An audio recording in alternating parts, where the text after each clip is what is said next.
A todos. Esta conferência será gravada agora. Bom dia, bom dia a todos. Queremos agradecer aqui a presença de todos, agradecer primeiramente os mantenedores aqui do IBEF, ao patrocinador IBM, a todos os participantes, aos palestrantes e a todos que acordaram cedo aqui para prestigiar esse evento.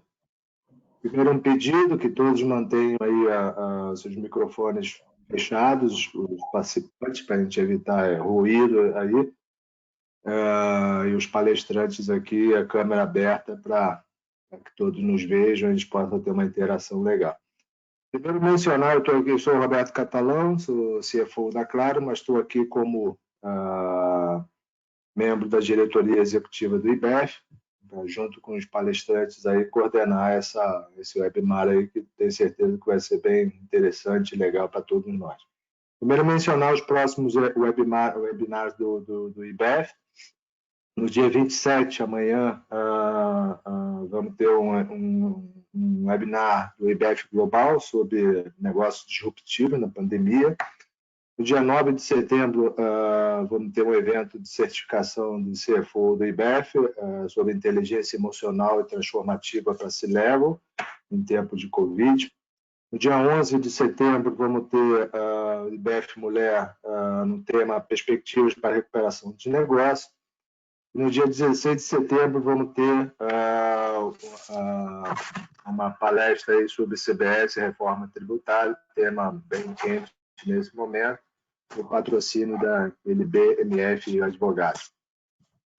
Apresentar aqui também os palestrantes principais, a Carolina Leal, executiva de finanças da IBM Service, e o Guto Lopes, aí, executivo da área de processo aí, cognitivo da IBM.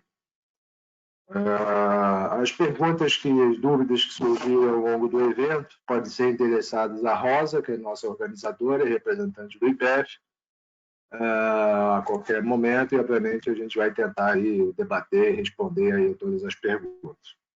Bom, enfim, um grande evento para todos nós. Vou passar a palavra aí a IBM para iniciar aí a apresentação. Obrigado mais uma vez a todos pela presença no evento. Obrigada, Catalão. Obrigada ao IBEF também pela oportunidade para a gente estar falando aqui. A ideia realmente é que a gente tenha um evento bem interativo, tá? A gente vai trazer para vocês a nossa visão aí em relação à transformação de finanças e o papel que a gente tem visto do CFO para levar realmente a empresa para o futuro cognitivo, né? Que é um tópico que a gente tem falado bastante. Deixa eu compartilhar aqui a minha apresentação.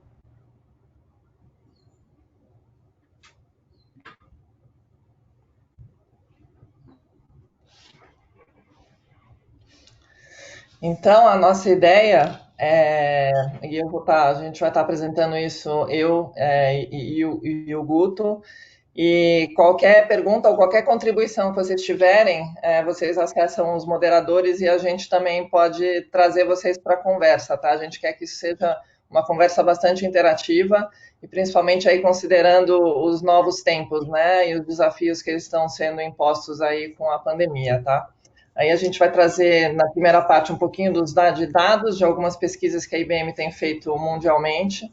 A gente tem um instituto de pesquisa chamado Institute for Business Value, que ele faz a cada ano, a cada 2 anos, pesquisas mundiais aí com CFOs para capturar as tendências e entender quais são os direcionadores estratégicos aí de cada uma das empresas dentro de várias áreas. E tem bastante foco também com o CFO. Na segunda parte, eu vou falar um pouquinho da empresa cognitiva, né? O que significa essa empresa cognitiva.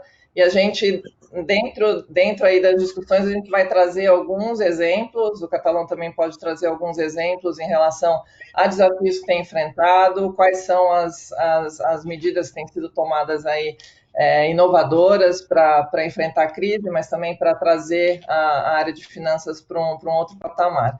E no final a gente vai falar um pouquinho sobre o que a gente chama de novas formas de trabalhar, né, e o que essas tecnologias exponenciais e essas pressões e mudanças de mercado elas têm trazido como efeito aí na organização de finanças, não somente, né, o foco é finanças, mas a nossa visão é que é um impacto aí geral nas organizações de hoje em dia.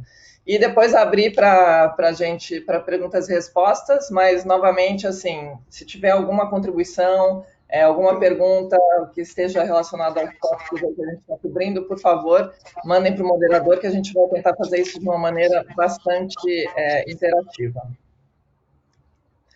Aí, começando aqui, né, a gente vai demonstrar um pouquinho para vocês, trazer um pouquinho de dados aí das pesquisas que têm sido feitas e focadas principalmente no CFO.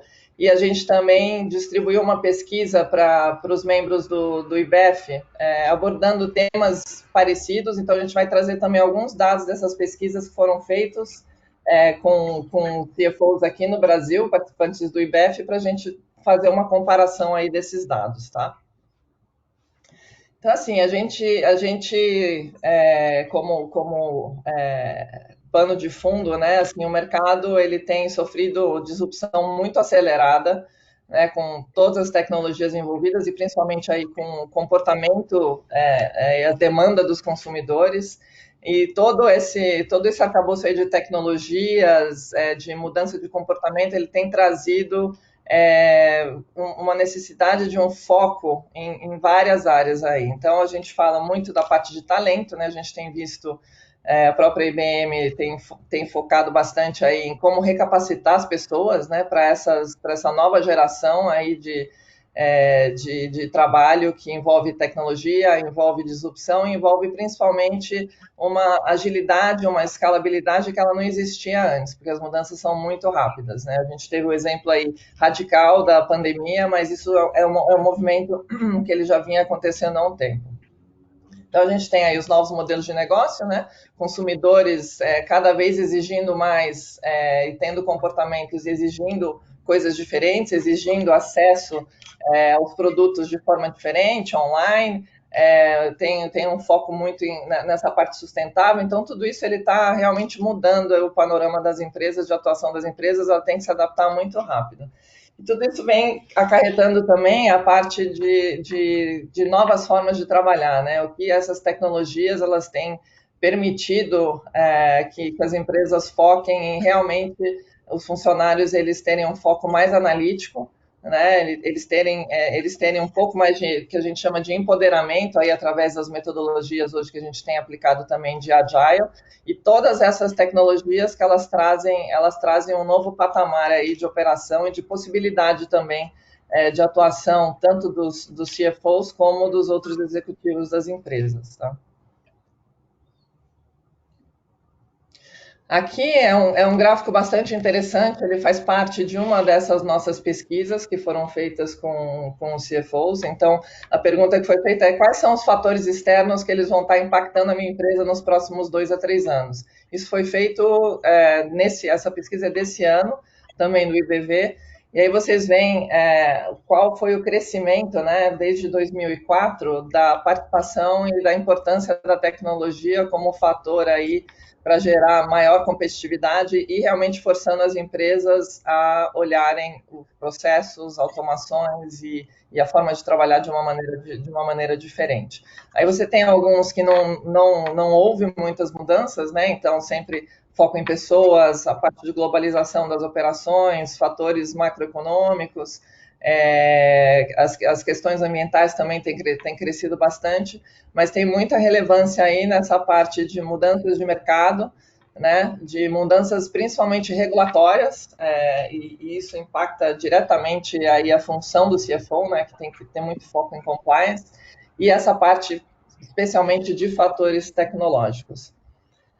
Ainda dentro dessa pesquisa, quando eles foram perguntados qual é a maior ameaça que você vê em relação à competição, realmente são os competidores que eles estão investindo pesadamente em inovação e tecnologia e estão trazendo abordagens mais inovadoras para oferecer realmente uma melhor proposição de valor aí para os clientes, né? Melhorando a experiência, melhorando o foco no cliente.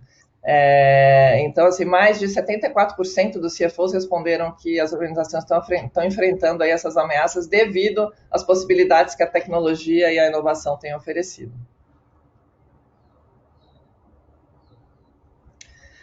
Aqui a gente traz também esses dados, sempre o foco aí do CFO ele tem sido impulsionar a estratégia, né?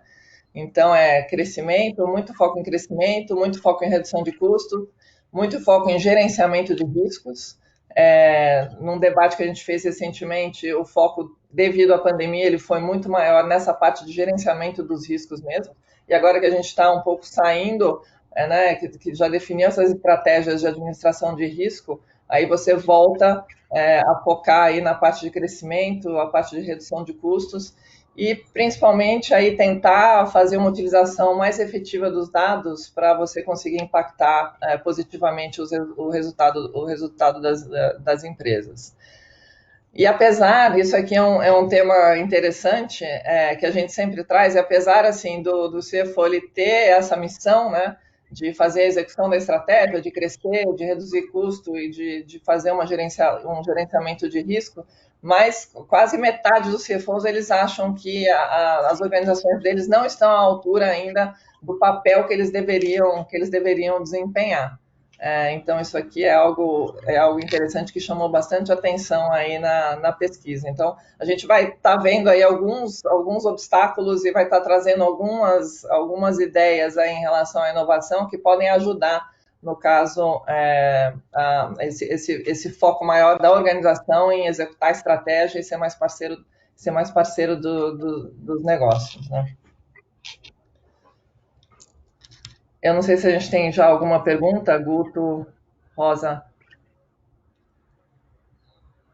Não que eu veja, acho que pode Eu seguir. sugiro, Carolina, depois a gente debater um pouco, eu anotei, já que você fez essa pausa aqui, um comentário. Depois a gente debater um pouco o que a gente acha desse resultado da pesquisa que você acaba de mencionar, que os CFOs que você citou, que causou certa surpresa para você, por que os CFOs entendem que suas organizações atualmente não estão à altura desse processo transformacional. Eu faço uma provocação aqui, até trazendo um pouco para a realidade de grandes corporações como as nossas, né? Porque o processo transformacional, obviamente, demanda muito tempo, é muito dinâmico, e como isso concorre com o dia a dia de finanças, que já não é um dia a dia fácil, né?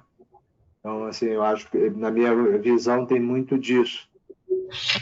Organizações como a nossa está cada vez mais buscando uma espécie de segregação entre as áreas de estratégia e transformação digital. A Claro, por exemplo, deu a sua área digital, o seu hub de inovação digital. A gente vai visitar algumas empresas que têm trabalhado muito nessa vibe de transformação digital, e algumas, inclusive, criaram empresas paralelas e novas para conduzir esse processo transformacional, por entenderem que esse processo não poderia concorrer com o dia a dia. Então, na minha visão, tem muito disso, mas acho que é um tema muito interessante a gente abrir aqui um debate sobre o porquê que a gente entende que a pesquisa revelou essa visão do CFO.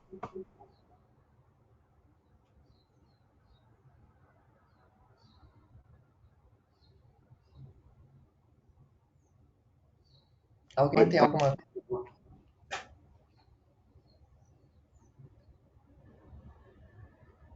Acho que a gente pode ir em frente, Carolina, é só uma provocação aí, de repente a Rosa nos informa de alguns posicionamentos dos participantes, e a gente, em algum momento, a gente pode reabrir. Mas foi uma provocação que eu achei super interessante.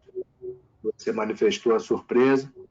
Não chega a ser uma surpresa para mim, mas é um fator interessante. Como eu falei, a gente vê estratégias diferentes dentro das organizações que estão bastante nessa vibe de transformação digital.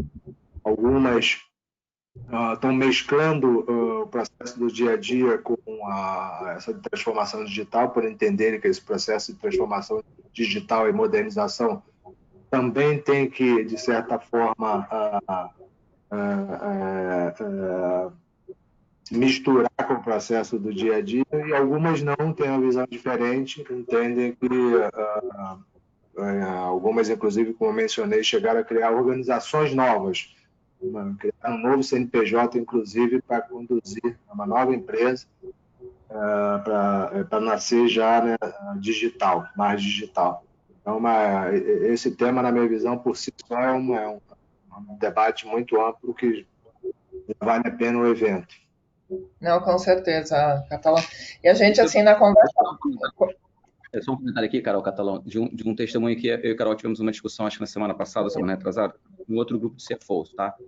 E aí, eu não sou CFO, então não posso dar depoimento na primeira pessoa, mas um CFO deu um depoimento sobre esse assunto bem legal, que eu achei muito uma forma particular de ver esse assunto. Por que na própria área de finanças ele não se via como um cara que estava inovando e essa empresa até criou o seu braço digital para a execução da estratégia, como você comentou aí, legal, mas ao mesmo tempo ela não priorizava a área de finanças em nenhum momento, tá, Catão? E o testemunho dele foi o seguinte: eu me tornei vítima do meu próprio modelo de controle que eu implementei. Então, Guto, cara, eu me sinto, eu sem perceber, meu modelo mental está mudado para dar o exemplo para toda a organização de que, putz, gastar dinheiro de forma smart, de só investir naquilo que realmente é monetizável, que tem o retorno, né? Não é tecnologia por tecnologia, acho que a gente conversou um pouco antes sobre isso com você, e acabou que eu criei um modelo que está hoje me punindo, porque eu me preocupo mais em aprovar as minhas iniciativas e meus projetos do que dos outros. E aí vem um pouco do que a gente vai falar hoje, Catão, que são 2 pontos, que é como é importante monetizar, né? E você vai dar alguns exemplos, né, da própria Claro, né? Como é importante monetizar, que na hora que você monetiza, você quebra todas essas barreiras e aí até deixa de se auto-sabotar, vamos dizer, se é você que é o CFO para aprovar aquele investimento. Então, acho que essa é uma coisa legal, a importância de monetizar. E o segundo ponto que a gente vai comentar um pouco aqui também, Catão, é a importância de você buscar modelos diferentes, tá? Cada dia que mais, eu não falo pelo bem, eu falo pelo mercado, cada dia que mais e mais empresas estão adotando modelos autossustentáveis, autofinanciáveis, que dão ao CFO formas de trazer tecnologia, de consumir coisa que já está pronta, né? E efetivamente, sem um grande investimento por trás, apostando realmente no retorno daquilo. Então, é a importância de explorar, e foi o que a gente falou, Max, tem que explorar mais esses outros modelos, senão você nem começa o assunto com medo de gastar, mas talvez você conseguisse desenvolver aquele assunto com um nível de investimento que fosse te surpreender. Tá? Mas o fato de não começar evita de você ser exposto a esse tipo de discussão que o mundo está tendo hoje, tá? Formas diferentes de trabalhar. Então, eu achei bem interessante essa discussão que a gente teve, então, seguindo a tua linha aí, só compartilhando com o grupo, tá? É um debate super interessante, que por si só já justifica o evento. Não me surpreende a autocrítica assim, dos CFOs da área de finanças. A Claro, por exemplo, como eu mencionei, essa parte de estratégia de transformação digital, para não haver concorrência, ela tem uma vice-presidência, para ter a importância que a gente dá, ela tem uma vice-presidência que cuida dessa parte de estratégia de transformação, mas para mim, na minha visão, é impossível finanças estar fora, por mais que tenha um dia a dia muito pesado, é impossível. A gente, por exemplo, em algumas frentes desse processo de transformação, a frente, por exemplo, de RPA, a área de finanças é uma das maiores demandadoras dentro da Claro. Você falou de controle, passa por uma transformação cultural e de pensamento da própria área de finanças, porque muitos dos nossos controles e governança são pautados em muita coisa que o físico, em papel, e você pega a lei Sarbanes-Oxley, por exemplo, trabalha muito em evidências e assinaturas e etc. E tal, e isso no processo digital está cada vez, na minha visão, você tem como ter controles e uma governança forte sem necessariamente a empresa estar infestada de papéis. Então, é uma mudança cultural, inclusive. E é uma mudança, eu faço aqui uma provocação também, porque é uma mudança cultural em todo sentido, desde o perfil de profissionais que a gente quer contratar. É normal, por exemplo, para uma área contábil, fiscal, a gente buscar contadores e técnicos. Hoje eu vejo tão importante quanto, ou talvez mais importante, a gente pode pensar, sem ofensa nenhuma, profissão de contador, até porque eu me incluo, eu sou de formação, a grande parte das atividades ou já ou vão ser automatizáveis e robotizáveis num futuro muito próximo. A área fiscal é um bom exemplo, a área tributária muito. Hoje a gente praticamente não tem fiscalização em loco, todo o monitoramento das grandes empresas é feito de forma remota e virtual. Então, o perfil é diferente, sem sombra de dúvida. A gente precisa mudar a nossa cabeça, porque o perfil dos profissionais que a gente tem que buscar é diferente. Obviamente, nunca vai deixar de ter uma parte técnica, mas a parte mais de TI, transformacional, a gente hoje já tem, claro, dentro da área financeira, dentro da área de contabilidade, dentro da área fiscal, pessoas praticamente de TI, que estão ali para buscar atividades repetitivas e automatizar. E com isso a gente cada vez mais tem uma empresa digital e cada vez menos manual. Então, como eu falei, por si só, essa discussão dentro da área de finanças, aproveitando aqui a presença de diversos CFOs, é uma reflexão que eu não vejo como a gente não fazer. E num prazo curtíssimo, já passou do momento. Porque a gente precisa ter essa visão de que grande parte das atividades são atividades automatizadas. Assim, a gente tem que se dar conta que a gente vai ficar num futuro próximo com as atividades de inteligência, e não atividades repetitivas, como há pouco tempo atrás era o que pautava as atividades da área de finanças.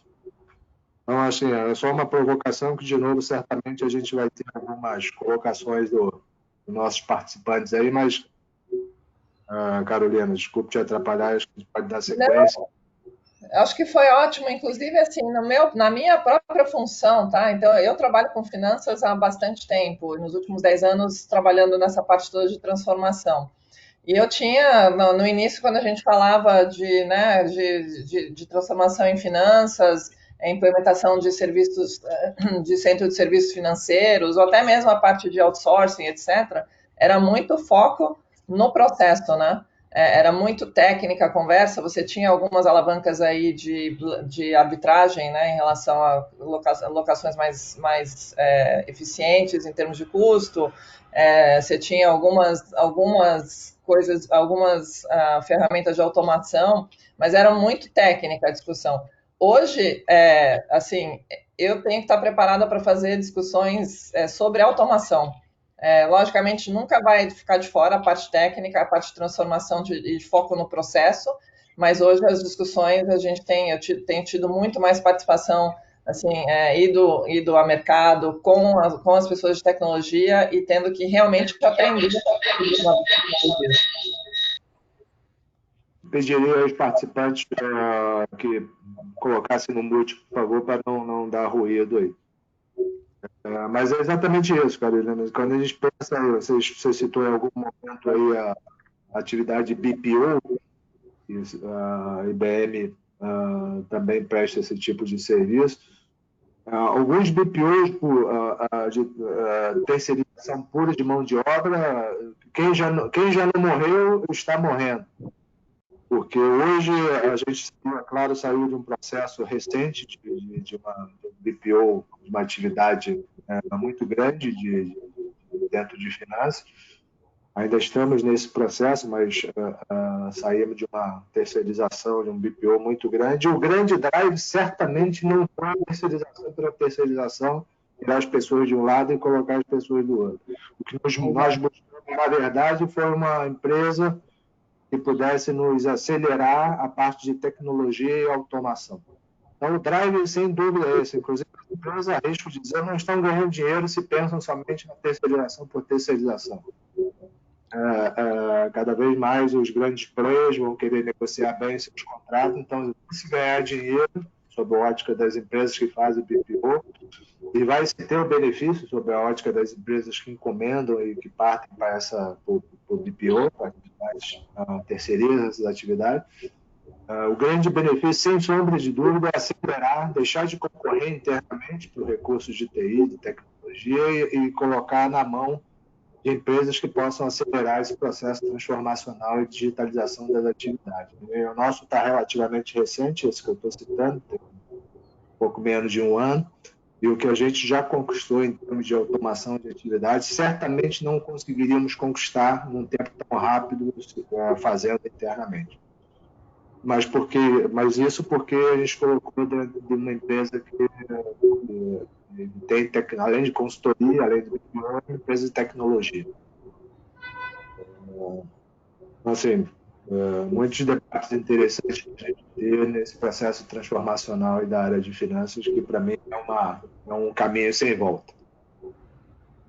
Não, muito bom, Catalão. A gente vai mencionar até alguns exemplos e alguns modelos que a gente acha que as empresas podem estar estabelecendo aí com seus parceiros tecnológicos, tá? E de transformação, no caso. Que é bem na linha do que você falou, tá?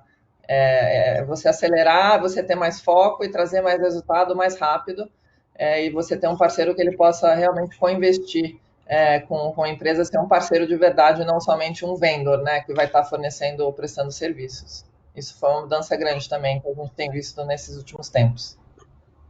A gente lá na frente vai comentar um pouco de modelos, que eu um pouco da nossa visão e passar por isso que a Carol está falando. Cada vez mais a gente vê o mercado indo procurar serviços em diferentes parceiros, fazendo um consumo de um microserviço dentro da estrutura, tá? A gente vai falar um pouco sobre isso, como coordenar isso. Acho que o grande segredo está na coordenação, tá, Catalão? Tem uma pergunta do Fábio aqui. Fábio, se você me permite também, a gente responde essa sua pergunta quando for chegar. O Fábio está perguntando, na visão nossa, qual é o melhor modelo de você fazer essa transformação na área de finanças, tá, Catalão? Você vai fazer isso descentralizado, escolher qual a área de finanças que merece mais atenção para poder trazer um maior retorno. Você vai criar um grande centro, estou trazendo com minhas palavras, tá, Fábio? Se eu estou passando errado nisso. Criar um grande centro de excelência e fazer um investimento nesse centro de excelência, tá? Tendo uma centralização do orçamento e uma priorização olhando para o centro de excelência. E acho que quando a gente for chegar nessa parte de falar desse modelo, digamos assim, híbrido, e a gente entende que cada vez mais o mundo está caminhando para esse modelo, a gente fala um pouco sobre essa perspectiva de estrutura que o Fábio comentou também, tá bom? Sem problema, Carlos, sem problema, Catalão, obrigado. Ô, Fábio, tudo bem, cara? Passei certa a mensagem? Passou, é por aí, qualquer coisa depois a gente vai debatendo. Obrigado. Falou. Vou botar aqui no mudo e ficar aprendendo aqui um pouco. Tá bom. Então, gente, aí a gente entra nesse conceito, né, da empresa cognitiva, que é nada mais assim do que a gente já discutiu até aqui, né, algumas colocações aí que o Catalão fez muito boas e que é o que a gente tem visto no mercado. E a empresa cognitiva nada mais é do que você realmente utilizar todas essas plataformas existentes, né, e você combinar aí, fazer a combinação de dados, né, de tecnologia e principalmente das habilidades, tem bastante foco, como até o próprio Catalão mencionou, a gente tem que procurar desenvolver novos skills e recapacitar a nossa força de trabalho, né? E até procurar no mercado, às vezes você precisa de alguns skills diferenciados que não são mais tão técnicos, mas eles são, vamos dizer, mais híbridos, então você tem que ter pessoas que tenham conhecimento técnico, mas elas vão ter que ter muito foco aí nessa parte de automação. E o que a gente tem visto, o que a gente chama são essas, na empresa cognitiva, são essas camadas, né? Então, assim, logicamente, na base você tem uma camada de infraestrutura, muitas empresas, elas têm migrado para a nuvem agora, né? Porque elas necessitam de soluções que elas sejam mais escaláveis, que elas possam escalar rapidamente. Tiveram vários exemplos aí de clientes nossos nessa pandemia que falaram, se eu tivesse toda a minha infraestrutura on-premises, né, que seria ainda a estrutura física, de hardware, etc., eu não teria conseguido me mover ou ter transformado ou ter mudado tão rapidamente para atender essa nova demanda de mercado e colocar o meu pessoal, por exemplo, trabalhando todo de casa, ou não conseguiria ter criado novos canais aí para atender clientes, né? Aí a gente tem essa camada de infraestrutura que hoje tem muita migração para a nuvem, a gente tem aí os sistemas todos, né, da empresa, então tem os seus ERPs, tem a parte toda dos sistemas de billing, os sistemas aí de atendimento a cliente, e aí você vem com essas outras camadas de dados, né, de tecnologias exponenciais, no caso, a gente vai dar até daqui a pouco um exemplo, então você tem aí um uso grande de inteligência artificial hoje nos processos, A gente tem visto vários projetos de blockchain, o Guto vai daqui a pouco dar um exemplo, um dos exemplos que a gente tem trabalhado aí com os nossos clientes, a parte de automação, né? E aí você tem o advento agora, e até Catalão 5G, né? Que é a parte toda de uma nova infraestrutura aí para acesso a dados, e a internet das coisas. E nunca esquecendo, logicamente, em cima disso você tem os seus processos, então você tem as áreas financeiras, você tem as áreas de front office, né, que vão estar fazendo interface com o cliente, back office, você tem aí os processos decisórios que vão sendo tomados no dia a dia, e você nunca deixa de lado também a parte cultural, a parte aí de qualificação e foco nos talentos, né? E novas formas de trabalhar e melhora das experiências no geral, né? Isso tem sido um foco muito grande. É como é que eu posso, através dessa combinação, melhorar a experiência do meu colaborador, melhorar a experiência do meu cliente, do meu fornecedor e de quem está envolvido no meu ecossistema. Guto, não sei se você quer trazer o nosso exemplo de blockchain. Vamos seguir, quando você for na parte de redesenho de processo com nova tecnologia, eu faço. Legal. Agora. A nossa visão é que o CFO ele tem que ser protagonista nessa reinvenção aí da empresa e transformação da empresa cognitiva. A gente sempre fala que o CFO e a área financeira é privilegiada porque absolutamente cria um problema porque dá muito trabalho, mas ao mesmo tempo a gente tem muito acesso aos dados e absolutamente tudo tem que passar por finanças. Então, a área financeira, no final, é a área que tem o maior acesso aos dados e a maior visibilidade em relação aí a todos os elementos que estão trazendo competitividade em termos de custo. A gente tem visto os CFOs muito presentes em realmente direcionar essas estratégias aí para automação, até dando o exemplo, né, e trazendo o exemplo para influenciar o restante da organização.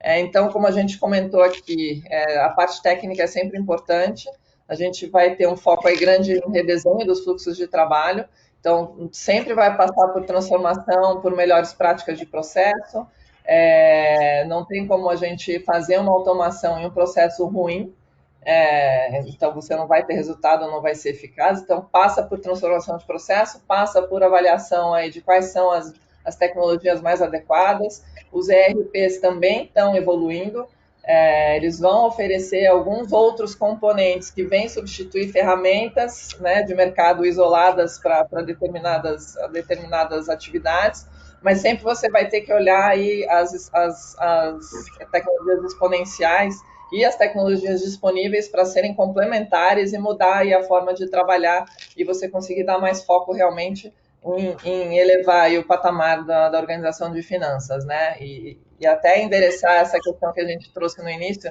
por que o CFO não está conseguindo ter foco nessa área aí de estratégia? E algumas das coisas que a gente tem conversado com alguns CFOs porque a minha organização, ela passa um dos controllers que a gente conversou, de um VP de controladoria, a minha organização passa o tempo inteiro focada em atividades transacionais. Então, como é que eu resolvo isso? Automatizando, você consegue liberar esse talento, né, e parte da organização para realmente focar no que importa. Outra questão que a gente tem visto e que foi um dos dados da pesquisa que a gente fez com os CFOs aqui em relação à utilização dos dados, né, e dos insights. Como é que eu utilizo esses dados para, na realidade, trazer mais impacto e gerar outras alavancas de valor dentro da empresa? Os dados hoje, pela pesquisa que a gente fez, a maioria respondeu que eles estão sendo usados mais como uma fotografia, né? Eles não estão sendo tão usados de forma preditiva para contribuir aí com os resultados. Então, essa foi uma outra questão que a gente viu em relação à pesquisa. Então, como é que eu consigo hoje, eu tenho todo esse arcabouço de dados que estão à minha disposição, como é que eu consigo utilizá-los melhor para, em conjunto com os meus fluxos de trabalho, trazer resultados efetivos aí para a empresa. Então, um exemplo simples eu tenho a minha área de cobrança, por exemplo. eu estou fazendo uma avaliação desses dados que eu tenho dos clientes, de comportamento, segmentação de carteira, usando aí a parte toda de analytics para ver como é que eu melhoro essa performance, como é que eu trago mais impacto aí nessa parte de capital de giro, por exemplo. Então, tem várias áreas que a gente vê que a gente consegue, através da utilização de dados, impactar positivamente e efetivamente trazer mais resultados. E aí tem a terceira parte, que é algo que a gente já comentou, que é a reinvenção aí da força de trabalho, né? Como é que você cria equipes mais ágeis? A gente tem essa metodologia Agile que tem sido adotada aí por várias empresas. Como é que você recapacita e como é que você utiliza essa força de trabalho para realmente contribuir de uma maneira diferente e mais eficaz aí na empresa como um todo. Aqui, Carolina, só para não perder, se me permite, só para não perder o momento aí, para dois comentários para enriquecer aí o debate. O primeiro, dando um passinho atrás com relação ao que você falou no slide anterior de novo, da autocrítica dos CFOs em relação ao seu papel, mesmo em grandes organizações, na minha visão, onde aí de novo eu vou dar o exemplo da Claro, que tem uma área de uma vice-presidência, para vocês terem uma ideia do quanto a gente dá importância à questão da estratégia de transformação digital. A gente está dentro de uma outra vice-presidência. Mesmo não tendo essa liderança, a preponderância de finanças, do papel de finanças, para mim, não tem como fugir. Mesmo não havendo a liderança e a condução direta, na minha visão, é essencial a área de finanças ter a ciência de que precisa paralelizar esse processo, se juntar a esse processo através de uma transformação dentro de finanças. Porque, senão, na minha visão, além de não liderar, vai atrapalhar. Em que sentido? Hoje, dentro da Claro, o que a gente mais vê são projetos usando a metodologia Agile, squads por cada esquina da empresa. E, como todos sabem, o squad procura dar foco a determinadas frentes e tirar da governança usual dentro da empresa, da velocidade, da dinâmica. Mas se finanças não se transforma, não anda junto nesse processo transformacional, seguramente vai trancar. Porque a governança vai ser diferente, você tem que ter um processo de controle diferente, um processo de aprovação diferente, e assim vai. Então, se finanças não se transformar junto, por mais que não tenha a liderança direta desse processo transformacional, ela vai trancar. Se ela quiser inserir esse processo dentro de processos que estejam com a metodologia Agile, calcado em squad, se ela quiser inserir a governança usual, tradicional, ela vai trancar e vai atrasar e não vai dar velocidade devida a esse processo. Mas, de novo, empresas que já nasceram digital, como uma Amazon, como o Google, tal, assim, arrisco dizer, sem medo de errar, de que não perdem nada de governança, tem uma governança tão forte ou mais forte. No entanto, calcado em processos mais digitais e menos manuais. Essa é a primeira provocação que eu faço, porque essa questão da liderança de finanças, por mais que não seja uma liderança direta, ela tem um papel fundamental na minha forma de ver. E a outra, quando você entrou na questão dos dados, outra questão muito importante, né? Eu me permito aqui dar um exemplo, tá claro, assim, sobre duas óticas. A primeira é sobre a ótica de melhoria dos seus processos internos, né? E com foco, obviamente, no cliente. Você usou o exemplo de cobrança, que é super aplicável para a gente aqui, que a gente está usando cada vez mais analytics de dados para a gente conseguir segmentar a carteira, fazer a cobrança certa. Alguns grupos de clientes a gente sequer faz cobrança. Clientes, por exemplo, que tem um rate bom e que paga suas contas normalmente, a gente, por mais que atrase 1, 2 dias, a gente não faz a cobrança. Alguns clientes com perfil, é tudo baseado em analytics. Clientes com perfil maior de inadimplência, de atraso, a gente já faz cobrança, muitas vezes, cobrança de lembrança, melhor dizendo, da conta, muitas vezes antes do próprio vencimento, e tudo isso é inteligência ao processo. E você só constrói isso através de um analytics. E todos os dados, principalmente uma empresa do nosso tamanho, que tem milhões de clientes, todos os dados estão dentro de casa. Você só precisa botar a inteligência, saber fazer a leitura correta desses dados e, a partir deles, dar mais inteligência ao processo. Assim, eu falei de cobrança, mas assim também o a crédito. Ninguém quer ter o processo de crédito mais maravilhoso e ter a inadimplência zero e perder cliente bom. Então, assim, o grande desafio que nós, CFOs, vemos na questão do crédito é achar o ponto de equilíbrio entre a inadimplência e não perder cliente bom. Essa questão de crédito, você me permitiu, Carolina, um exemplo que a gente evoluiu muitíssimo. Aqui eu faço um primeiro exemplo que quebra um pouco dos paradigmas de finança. Claro, 2 anos atrás decidiu quebrar essa área de crédito. Hoje a área de inteligência está dentro de crédito, está dentro de analítica, e a governança e política está dentro de finanças. Então andam juntos, no entanto, toda a parte de inteligência e enriquecimento do crédito, a gente partiu de uma modelagem que a gente já tinha e enriqueceu através dos nossos próprios analíticos. E o processo foi teve tanto sucesso que hoje eu vou pedir, se você me permitir, não sei se é um momento, Carolina e Guto, aí, eu trouxe uma pessoa que é de nosso diretor da área de novos negócios, que a gente chama. O processo teve tanto sucesso que a gente hoje tem na prateleira esse produto de enriquecimento, da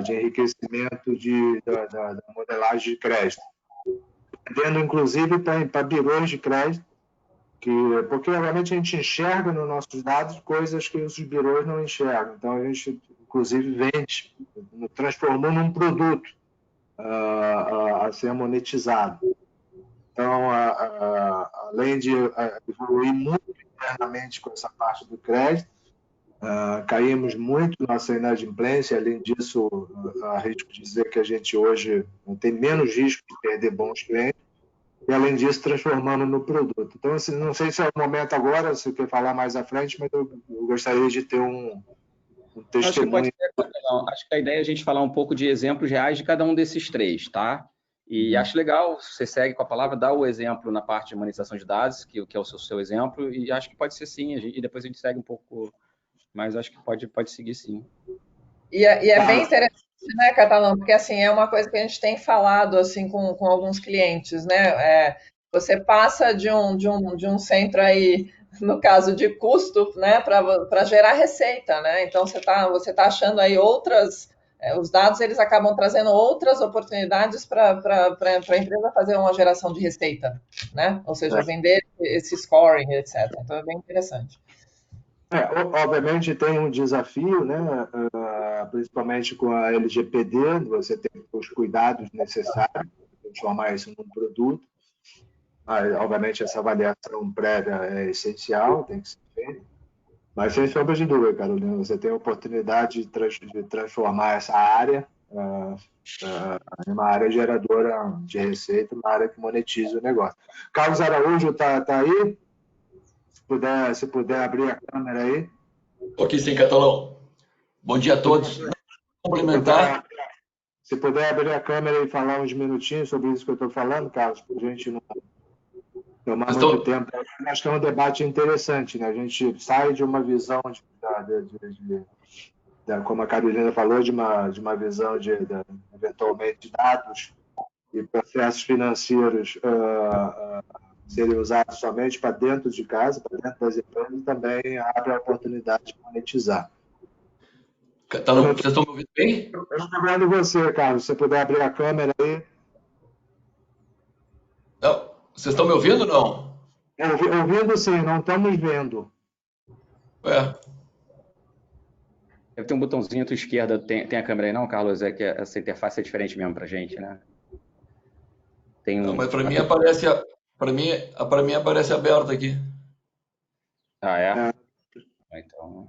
Bom, mas deixa eu aproveitar. De qualquer maneira, só para não atrasar aí a conversa de vocês, é só um exemplo aqui. O Catalão falou bem, quando nós conseguimos trabalhar essa parte de inteligência de crédito, né, e melhorar substancialmente os nossos resultados internos, acendeu uma luz de como que a gente conseguiria também transformar isso num produto para monetizar para fora, para o mercado, né? Porque, obviamente, também um dos nossos desafios é gerar novas receitas fora do nosso core business, aproveitando toda a nossa infraestrutura e todos os nossos dados.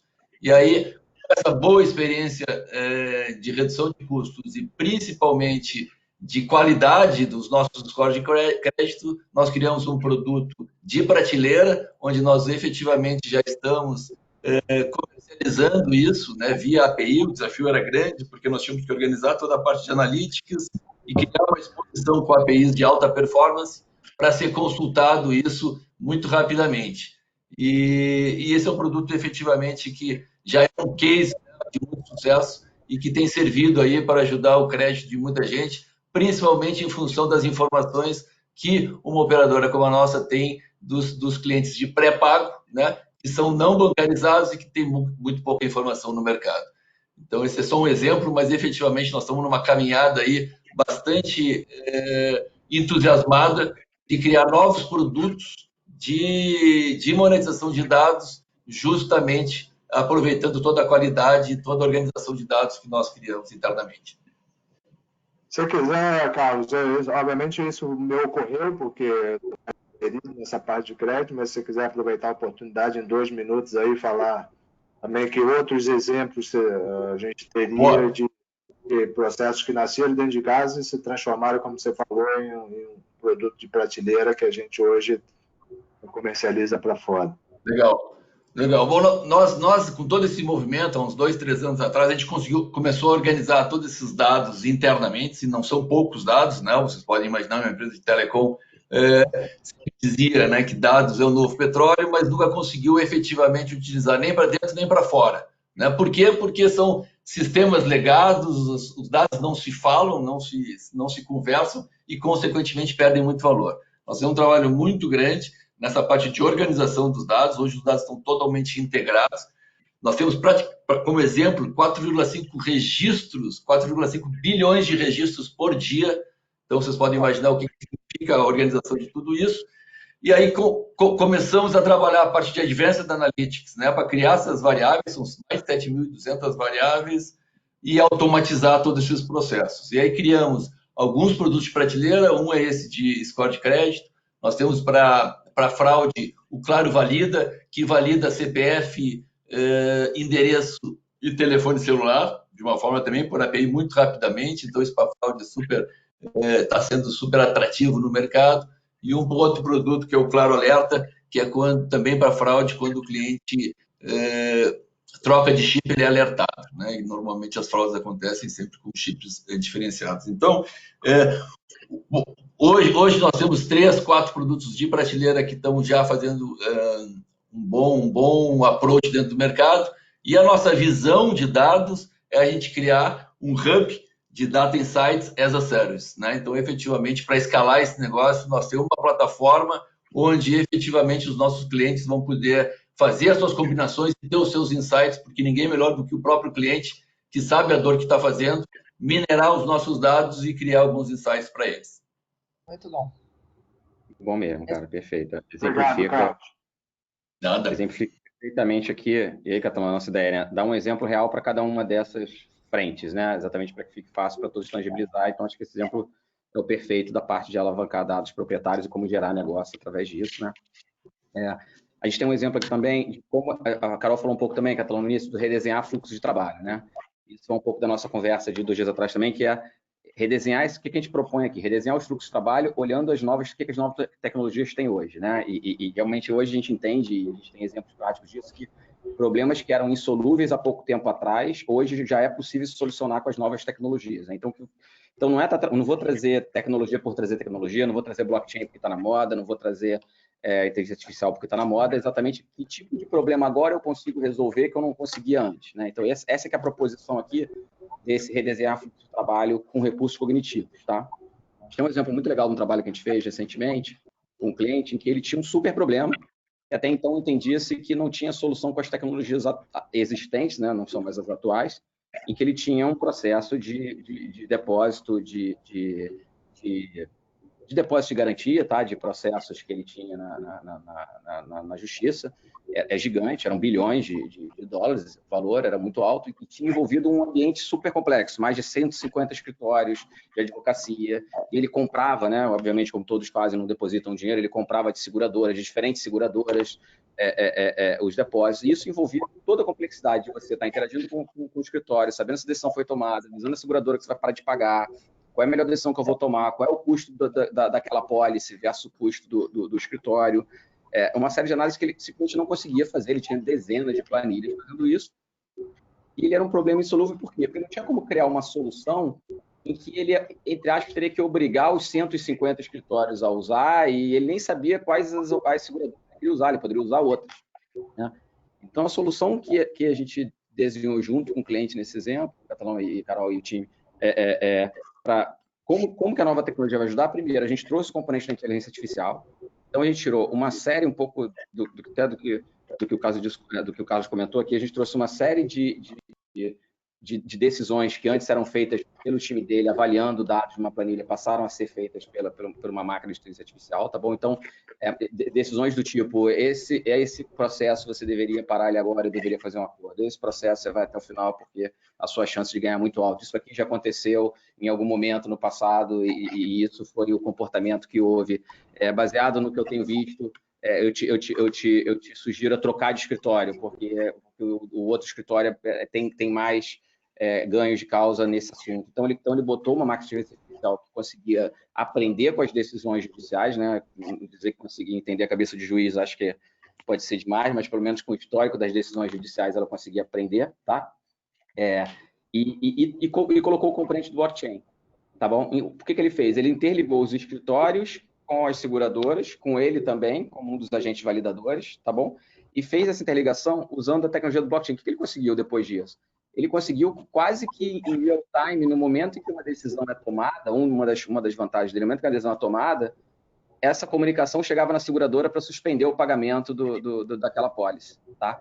Coisas eventos que antes demoravam muito, porque passava pelo cliente para analisar aquela decisão, ver se a pólice estava correta, ver se aquela informação era verdadeira, entrar em contato com a seguradora. Não, hoje isso é tudo feito de forma automática. Como você tem uma tecnologia como o blockchain, que ela, no final do dia ela não deixa de ser um grande validador público também, né? Porque ela valida, não público, mas validador privado, porque ela valida, a seguradora tinha certeza absoluta que aquele evento comandado por um escritório que ela nem tem relação, ele foi validado, sim, pelo cliente que estava no meio e que ela pode, sim, estar autorizada pelo cliente a, por exemplo, suspender o pagamento daquela pólice ou recalcular aquela pólice baseada numa decisão judicial. Então, assim, é um caso que eu tenho muito prazer de contar esse caso, porque, para mim, é um exemplo prático de algo que não tinha solução e hoje tem, tá? E acho que é isso que a gente tem que cada vez mais buscar. E aí, Croft, você pergunta um pouco quais são os componentes de uma operação cognitiva ou de um BPO cognitivo, né? Agora dá para ver tua câmera, Carlos, agora abriu. Deu certo. Você pergunta isso. A Carol, é exatamente isso, tá? A gente vai mostrar aqui, a Carol tem um slide que suporta isso, né, Carol? Vai mostrar exatamente quais são os componentes e a provocação aqui. Toda vez que você tiver um problema, olhar para esses componentes e falar como eu resolvo esse problema usando uma combinação desses componentes, tá, Croft? Não só um, dificilmente você vai ter um problema resolvido por um só, tá? Então, Carol, se você quiser seguir aí, e aí a gente passa por esse ponto. E outra questão nesse processo de blockchain, como você tem o que eles chamam dos contratos inteligentes, né? Então as partes elas já acordam quais são os PNCs, né? Quais são os termos do contrato. Eles também já fazem os cálculos por exemplo, dos FIIs, das tarifas que vocês pagam, que são pagas aí para as garantias, de forma automática. Então, é tudo feito também, não só essa parte toda do controle, mas também a parte da contabilização. Então, assim, você acaba pegando a cadeia inteira do processo. Em relação à reinvenção da força de trabalho, a gente já comentou, o Catalão até já trouxe um exemplo forte aí nessa parte de Agile, está bastante forte. A gente também tem tido bastante foco nessa parte de squads e mudar mesmo, empoderar mais as equipes.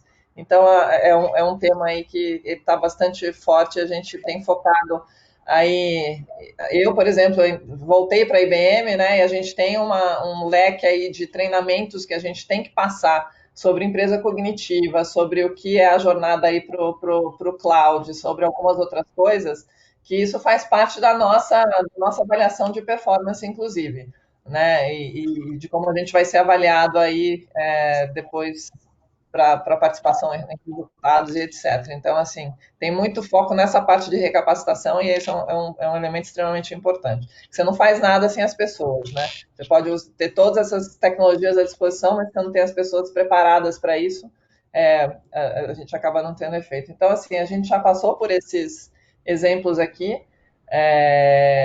Aqui traz mais um dado em relação às pesquisas que a gente fez, que eles chamam de CFOs reinventores. Então, quando você olha os resultados das empresas com as respostas das pesquisas, aquelas empresas que tiveram melhor desempenho são as empresas onde os CFOs reinventores tiveram um papel grande aí para realmente fazer a digitalização dos processos e encontrar maneiras inovadoras de você automatizar e de você trabalhar e encontrar novas formas de trabalhar nas operações. São outros dados aí que a gente tem trazido das pesquisas. Insights a gente comentou, né? Novamente aí os CFOs que estão na vanguarda, eles têm muito foco em utilização de dados, então eles usam esses dados de forma aí para gerar novas alavancas de valor, e como o Catalão comentou, você passa a utilizar os próprios dados para criar novas alavancas aí até de receita, né? Potencialmente, e também para trazer insights do negócio e melhoria aí dos negócios, né? Mudou bastante, né, essa questão do foco dos dados, então a gente usava os dados basicamente para ter informação e para ter uma fotografia em relação aí a desempenho, em relação a determinada área, usava muito essa parte de business intelligence, e fazia mais o processamento mesmo da informação do que a utilização efetiva, e agora a gente está inegavelmente na época de insights mesmo, é como que a gente gera insights e como a gente faz a conexão desses insights, a integração desses insights com as novas tecnologias para potencializar esses resultados que as empresas podem alcançar. Aqui a gente já trouxe alguns exemplos, então eu vou passar rapidamente, porque a gente já cobriu alguns desses tópicos aqui dos slides. A ideia é exatamente ser bastante interativo, e a reinvenção da força de trabalho também demonstrou na nossa pesquisa que foi feita que os reinventores eles têm um foco muito grande na cultura e um foco muito grande em como você constrói aí as equipes de uma maneira mais ágil, né? Que seria essa metodologia que muitos dos nossos clientes têm adotado e a gente também, a própria IBM, nas nossas operações. Esse aqui é um exemplo que a gente gosta bastante e que a gente tem conversado com muitos clientes em relação a... Esse é o que eu exemplifico, o que é um BPO cognitivo, o que é uma operação cognitiva, tá? É esse aí que eu tá respondendo a sua pergunta. Desculpa, só para... Não, aqui a gente gosta bastante desse slide, porque ele simplifica bem. A gente tem falado muito com alguns clientes, né, de robotics, de RPA.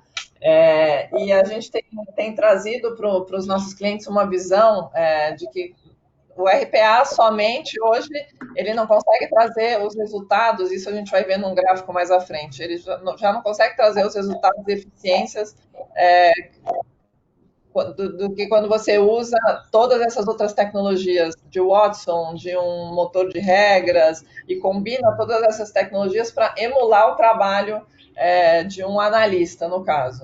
O que a gente tem falado muito ultimamente é que a tendência agora é a gente ter uma força híbrida de trabalho, né?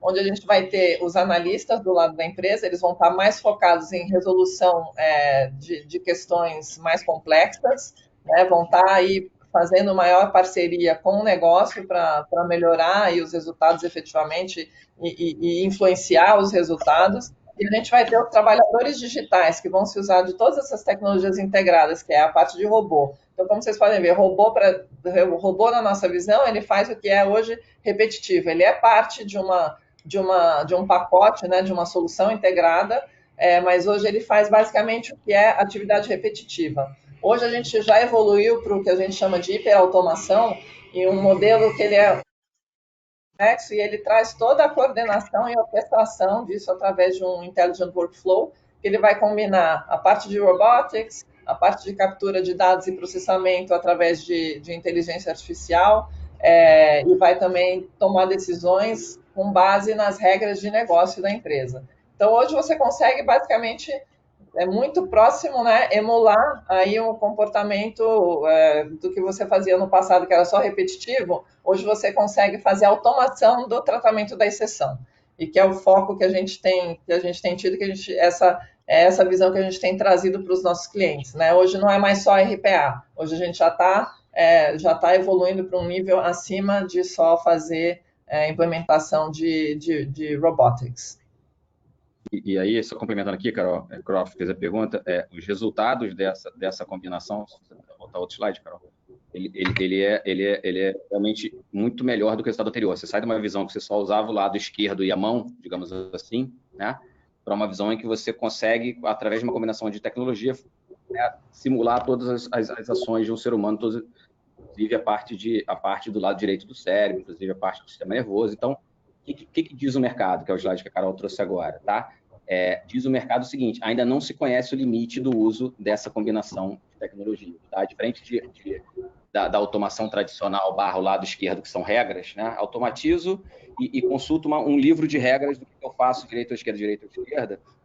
O mercado já aprendeu e entende que já chegou, em alguns casos, ao limite de produtividade para algumas funcionalidades. Isso aqui já não dá mais para automatizar. O que não está automatizado é uma pessoa que tem que fazer. Era o antigo paradigma, tá bom? E agora, na hora que você chega e fala, não, calma aí, mas eu consigo trazer outras funcionalidades para a minha força virtual, você rompeu essa barreira, mas ainda não se sabe até onde ela vai chegar. Então, a McKinsey publicou essa pesquisa, ela comprova isso, ela coloca isso, que tem casos em que ela entende que pode chegar a 90%, 85%, e que o próprio uso agora, nessa nova onda de hiperautomação, tem vários nomes, a gente chama de operação cognitiva, as empresas vão aprender qual é o novo limite, tá? Qual é o novo limite de você usar uma tecnologia virtual.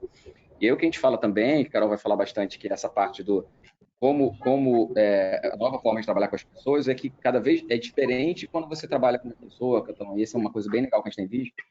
As pessoas, cada vez mais, a gente tem falado com a nossa nova força de trabalho que eles vão ter que interagir com as máquinas, né? Eles vão ter que interagir com resultados gerados por uma máquina, não por uma outra pessoa, né? Então, isso é uma mudança cultural, né? Você não pode mais dizer que o teu colega do lado errou, foi o robô que errou, enfim.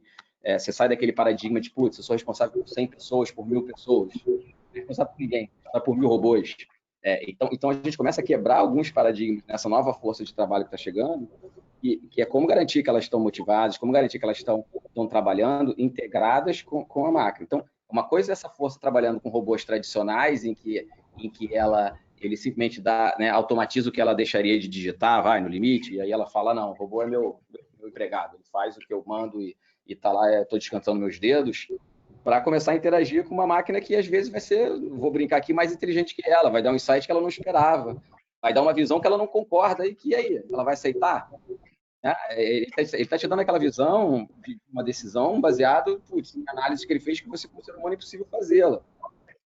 E esse é a nova barreira que a gente tem que aprender a trabalhar. Em que momento eu vou deixar de aceitar aquilo que a máquina está me passando, mesmo sabendo que ela varreu milhões, bilhões de outras transações e aprendeu com o comportamento delas, mas eu tenho certeza que eu, como ser humano, aquele não é o caminho certo, porque eu tenho certeza pela minha experiência, ou pela minha vivência, ou por qualquer outra característica, de que a decisão não deveria ser essa. Então, esse está o segredo agora em aprender a trabalhar dessa forma, tá?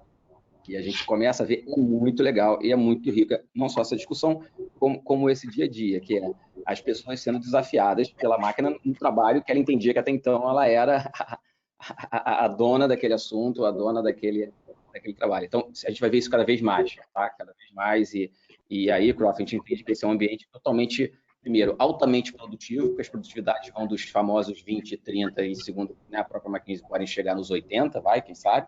Então, altamente produtivo, sob um ponto de vista de custo, e altamente produtivo do seu ponto de vista de insight, porque você vai ter, no limite, uma máquina mais inteligente, ou com mais vivência do que a gente mesmo, dando insights e dando direcionamentos que a gente vai ter que, talvez, repensar alguma coisa, deixar de fazer algumas coisas no automático, deixar de fazer umas coisas só pela boa e velha experiência que a gente entende que tinha, mas, na verdade, ela não se aplica quando você abrange o ponto de vista, né? Porque a máquina tem condição de olhar mais coisas do que a gente. Então, realmente é uma nova era e que a gente entende que está acontecendo e acho que finanças como a Carol colocou aqui, é o carro-chefe dessa era, porque é realmente a área que hoje você vê bastante automatizada nas empresas e a gente entende, Catalão, que a finanças é a área que vai dar o próximo passo também, tá?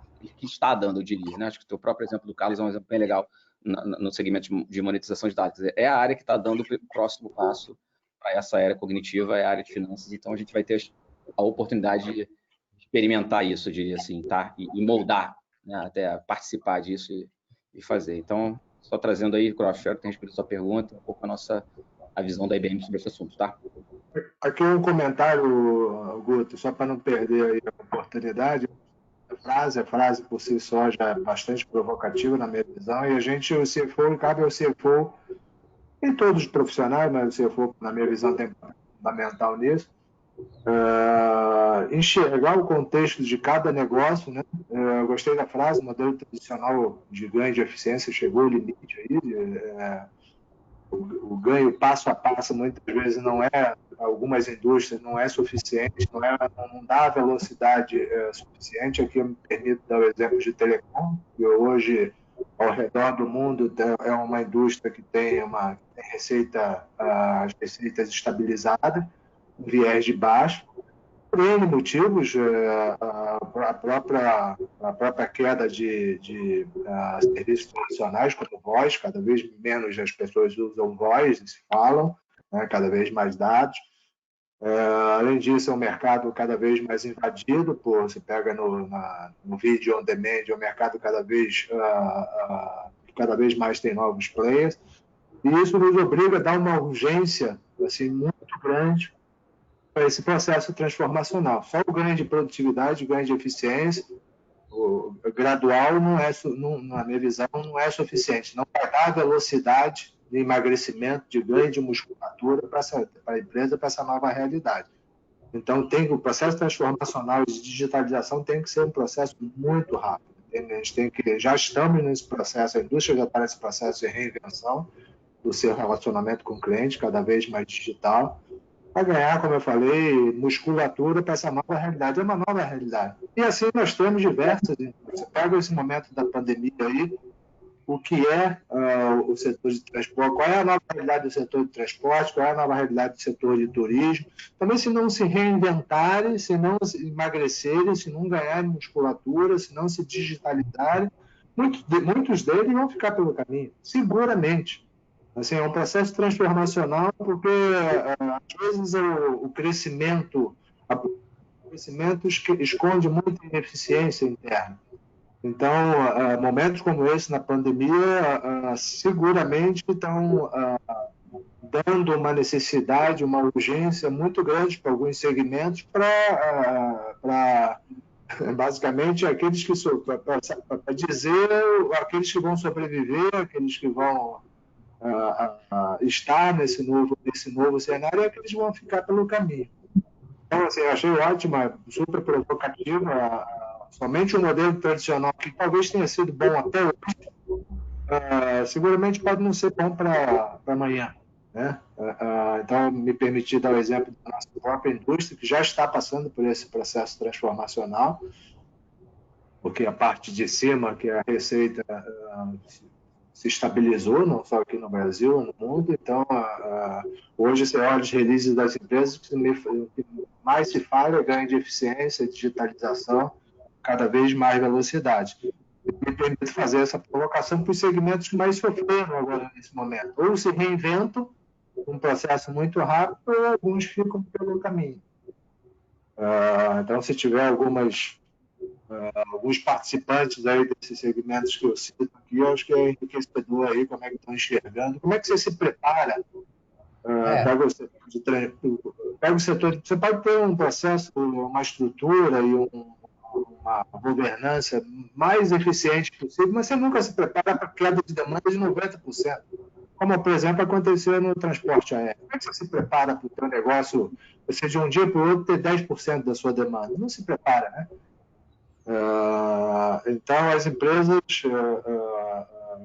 que não estão tomando esse momento para se reinventar, realmente, eu acho que algumas ficam pelo caminho.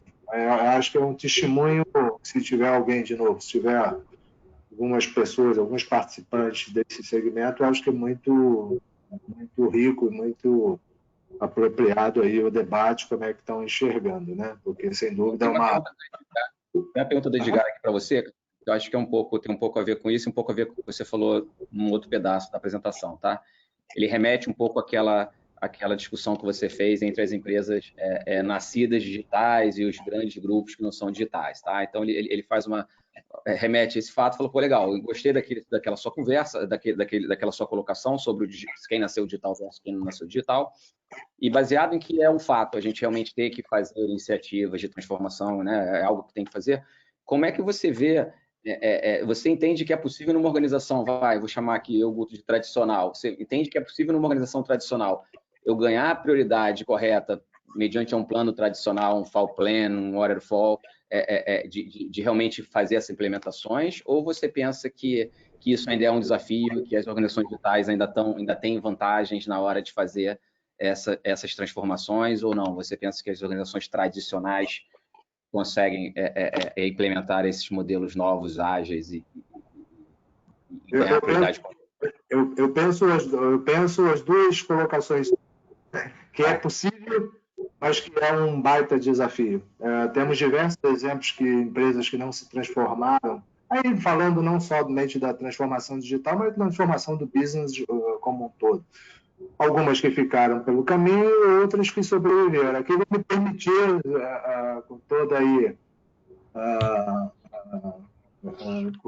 com toda aí, pedindo já de antemão a permissão de vocês para falar da IBM, Carolina, mas a IBM é um exemplo disso. A gente olhar a IBM há uns anos atrás, que era basicamente uma empresa de mainframe, de computadores, hoje é uma nova organização. Isso é uma baita transformação. E temos outros exemplos que ficaram pelo caminho. A própria Apple, quem acompanhou a história mais longínqua da Apple, sofreu uma grande transformação e sofreu muitas dificuldades. E se não fosse muito rápido na sua transformação, também teria ficado pelo caminho. E a Apple hoje é uma nova organização. Então, sim, eu acho que é possível, sim, essa transformação. Depende muito de foco, visão estratégica, time correto para fazer essa transformação.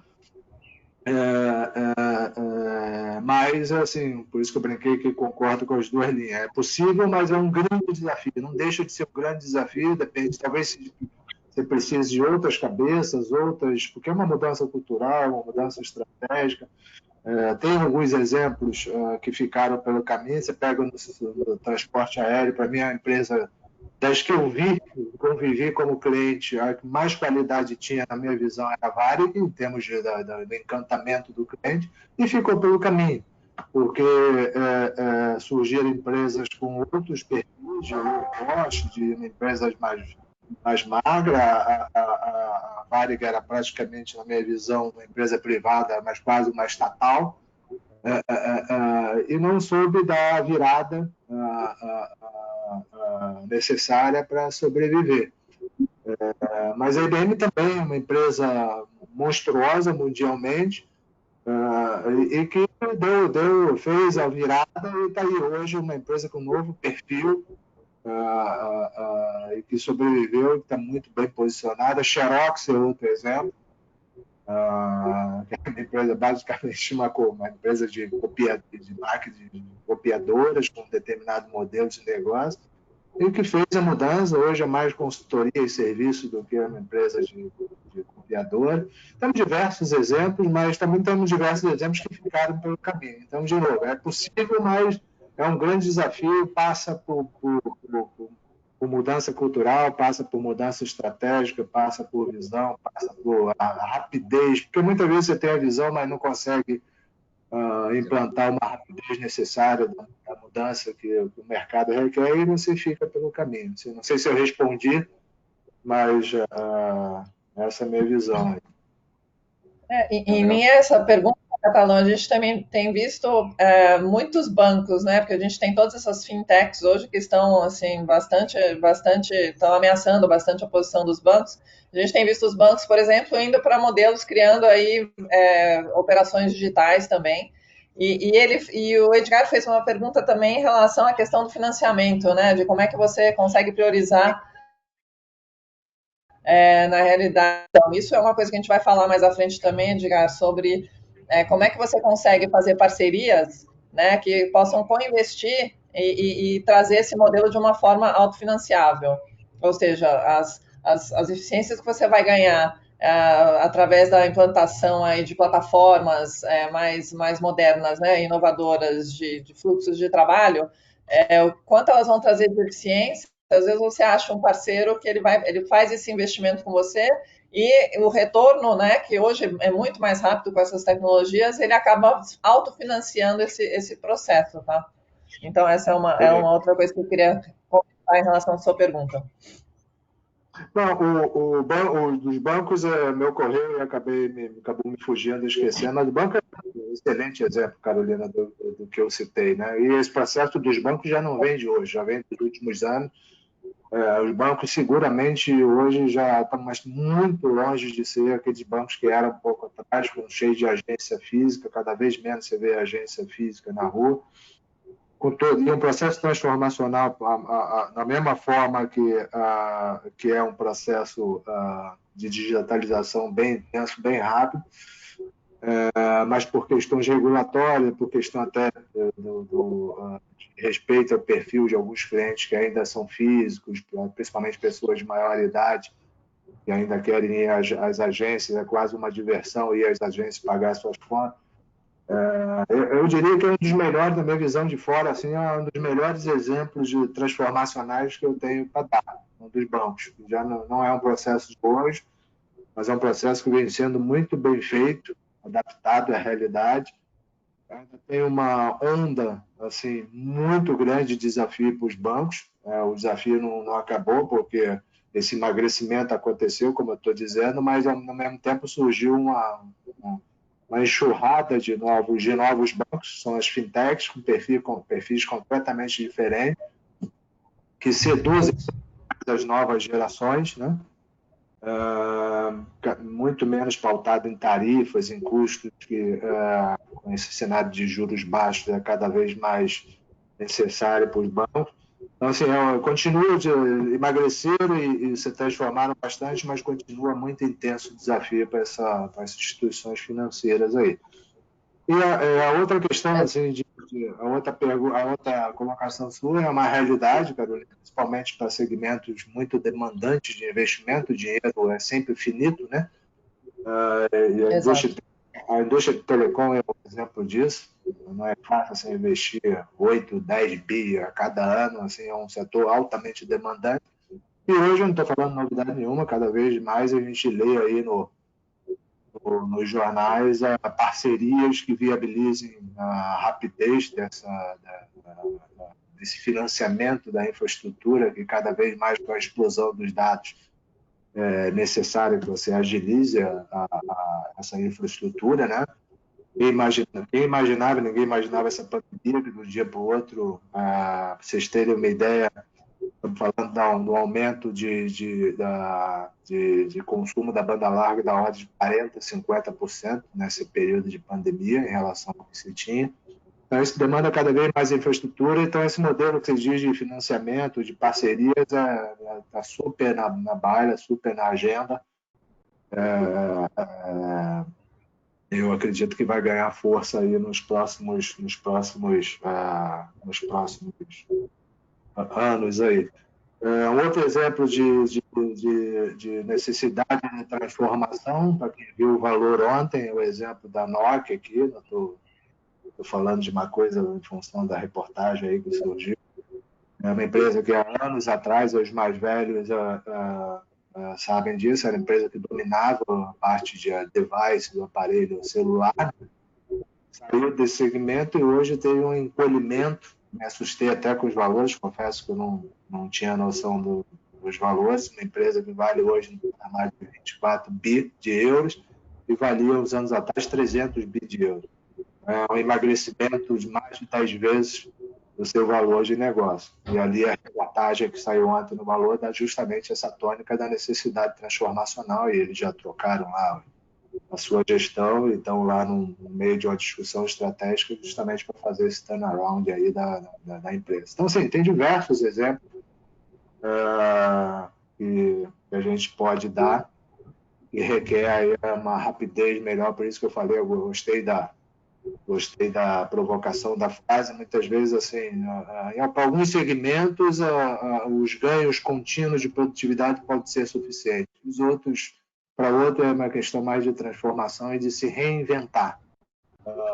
Porque os ganhos graduais de eficiência já não são mais suficientes para o que o business, porque o negócio requer.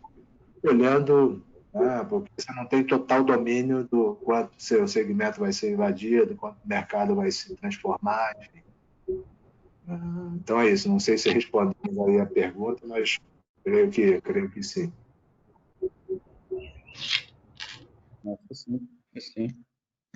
Ainda tem mais algumas perguntas aqui. Carol, se você quiser seguir, aí a gente consegue para seguir até. Só por uma questão de ordem, Guto e Carol, para a gente se organizar, temos 8 minutos aí para o fim do evento.